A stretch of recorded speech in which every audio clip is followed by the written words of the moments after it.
This is Maya Bennett. With just a few days worth of activity, I was able to turn a handful of searches, locations, purchases, public records, and family posts into this. I built this from the same kind of pieces of data that data brokers collect and connect. Hi, I'm Kristen. I'm a software engineer, and I've spent my career building systems. Now I'm using that experience to pull apart the systems that shape our lives, so we can understand how they work, where they fail us, and how we might build better ones. In the last video, we looked at some common ways pieces of our lives can leak into the data economy. A website visit, a phone permission, a purchase, a location, a public record, something someone else posts about us. And by now, most people have at least heard the basic warning: data brokers buy and sell information about us. But that phrase can stay pretty abstract. What are they actually doing with all those disconnected pieces? How does a search become part of a profile? How does a phone, an address, a purchase, or a location get tied back to a person? And what happens when those fragments start getting connected? For this video, I created a completely fictional person named Maya Bennett. She lives in Chicago, and for a few fictional days, I'm gonna follow the kinds of data she leaves behind. Searches, locations, purchases, public records, and things other people post. Not because any one of those things tells us very much on its own.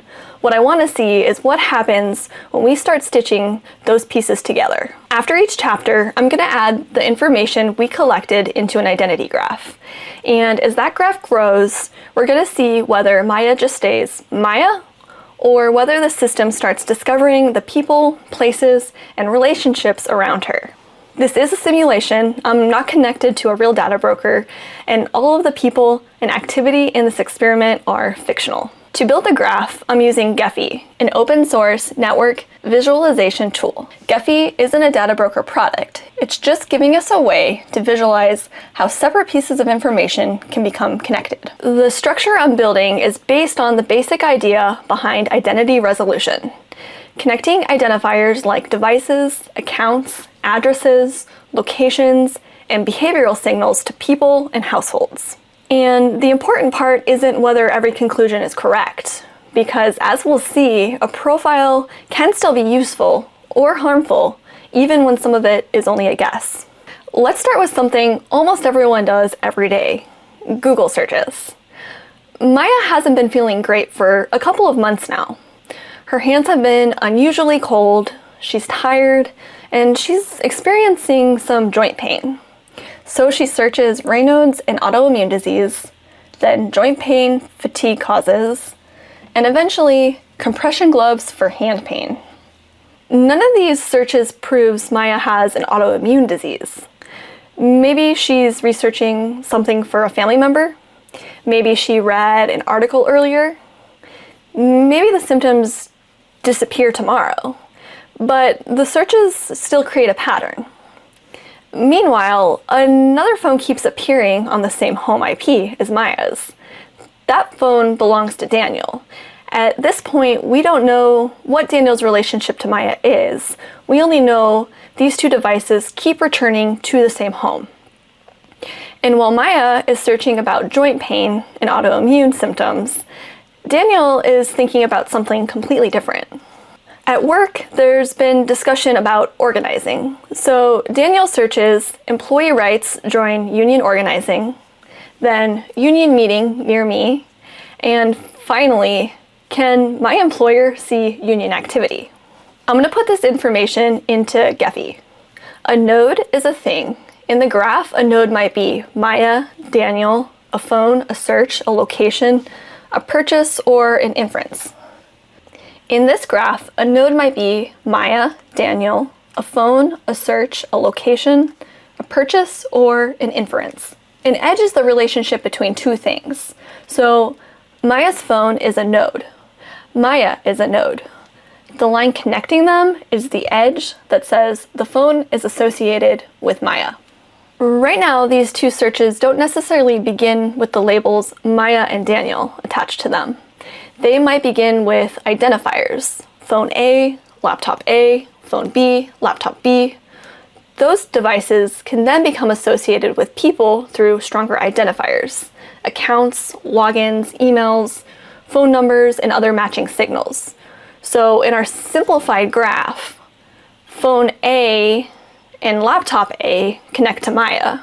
Phone B and laptop B connect to Daniel, and the searches connect to the device that generated them. Once again, that still doesn't mean Maya has an autoimmune disease or Daniel is a union member. Those would be inferences.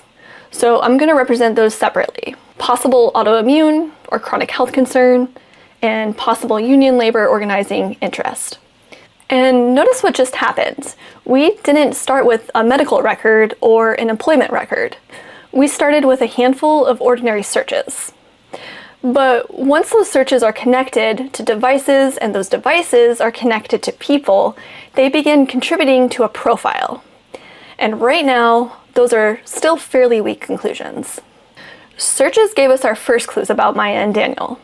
Location data starts giving those clues context. Maya's phone leaves home and shows up at a rheumatology clinic.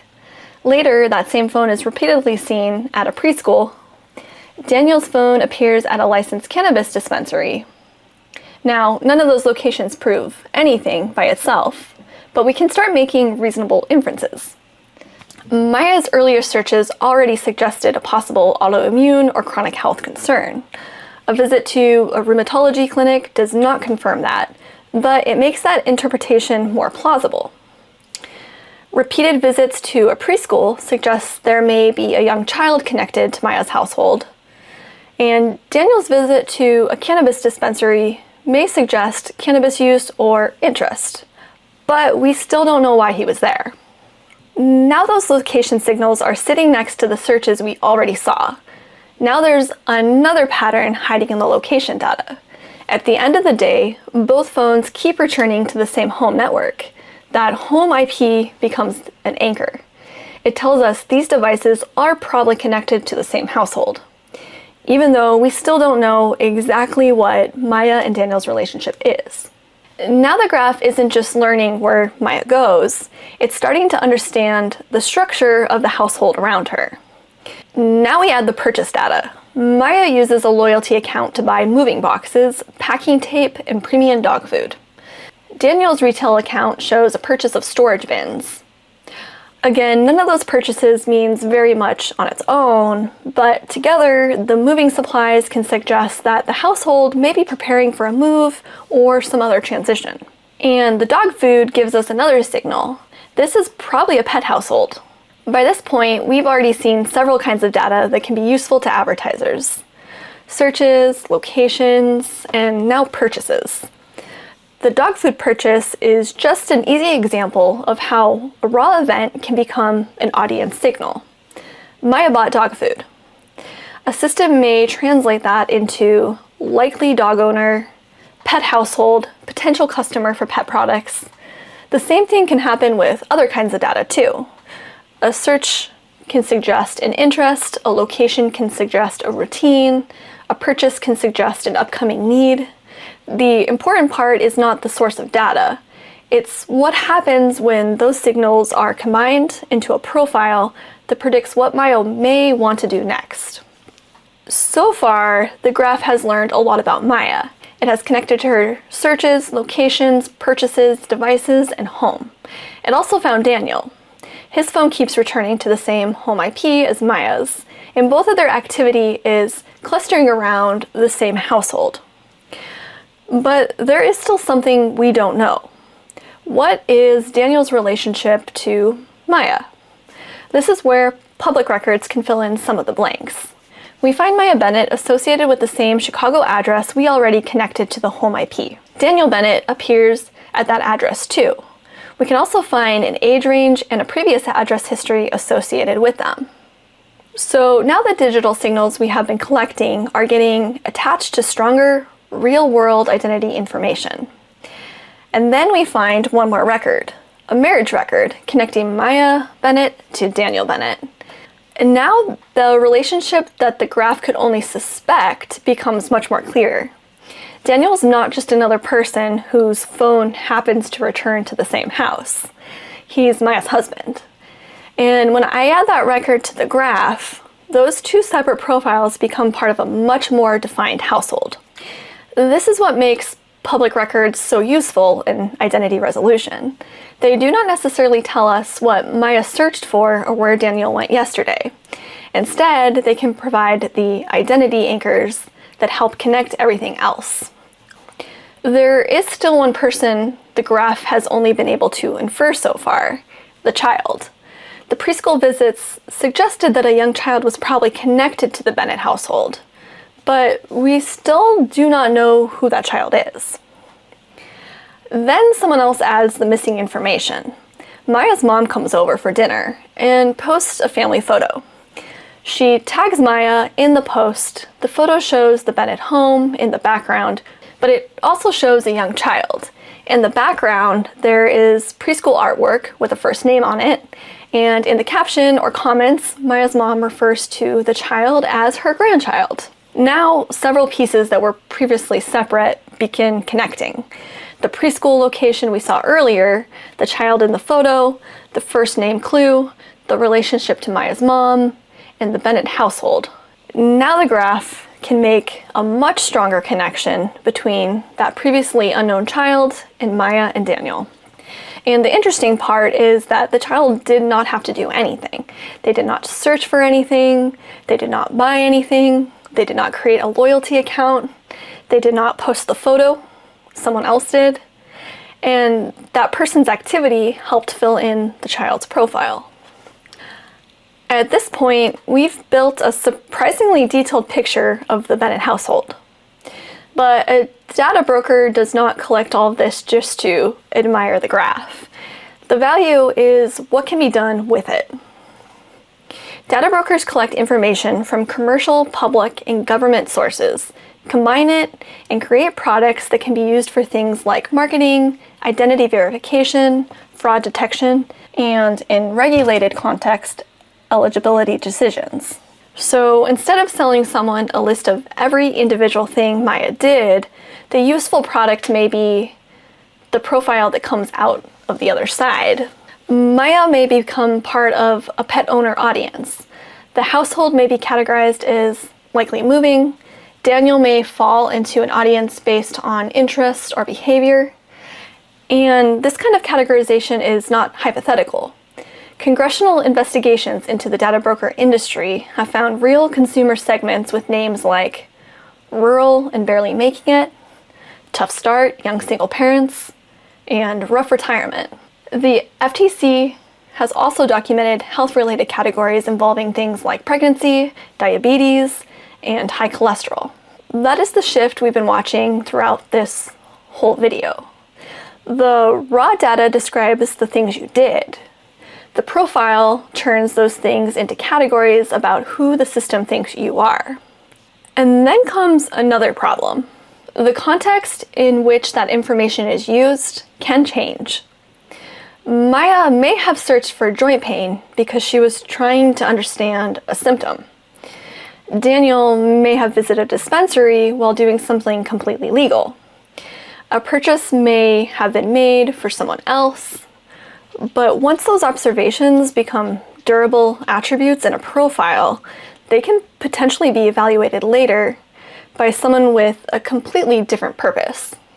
Look back at Maya. Our graph contains signals suggesting a possible chronic or autoimmune health concern.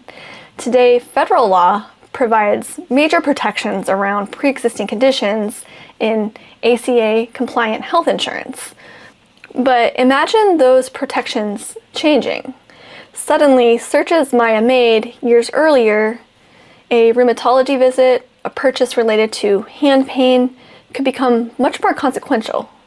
Not because the profile proves she has a condition, it does not, but because the system may decide she's more likely to have one.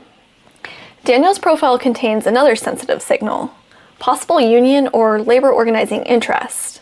Today, workers have legal protections around organizing and union activity, but the important question is not only what information means today, What happens if those protections weaken, or if a future employer, government agency, or other decision maker gains access to a profile suggesting Daniel attended a union hall? Even if the inference is wrong, the label could still influence how someone views him.